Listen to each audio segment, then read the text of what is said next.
உங்களோட கோரிக்கைகள் என்ன அப்படின்னு நாங்க கேட்டோம். மக்கள் கிட்ட போய் உங்க கோரிக்கைகள் என்ன நாங்க கேட்கும் பொழுது அவங்க சொல்றாங்க எங்களுக்கு எந்த குறையுமே இல்ல அப்படின்னு. என்ன எந்த குறையுமே இல்லையா? ஏன் அப்படி சொல்றீங்க? ஒரு குறை கூட இல்லையா அப்படின்னு நான் கேட்டேன். அதுக்கு அவங்க சொன்னாங்க, அடிப்படை வசதிகள் ஏதாவது இருந்தால் தானே அதில் குறை என்று ஒன்று இருக்கும். வசதியா இல்லாத பொழுது எப்படி குறை இருக்கும் என்று எங்கள்கிட்ட கேட்டாங்க. பல வருஷமா பைப் கனெக்ஷனே இல்ல, இதுல தண்ணி எப்படி வரும்னு கேக்குறாங்க.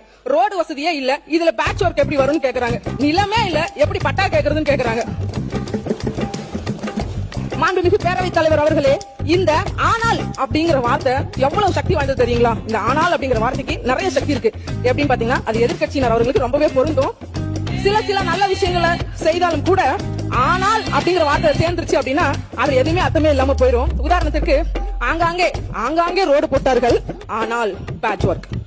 வீடு கட்டி கொடுத்தார்கள், ஆனால் பேட்ச் ஒர்க். அரசியலில் பலருக்கும் வாய்ப்பு கொடுத்தார்கள், ஆனால் அவற்றையெல்லாம் அவர்களின் குடும்ப உறவுகளுக்கே வழங்கினார்கள். பாலம் கட்டினார்கள், ஆனால் கான்ட்ராக்டர்களை தனது கைக்குள்ளேயே வைத்திருந்தார்கள். இன்னும் இப்படி பல ஆனாக்கள் உள்ளன.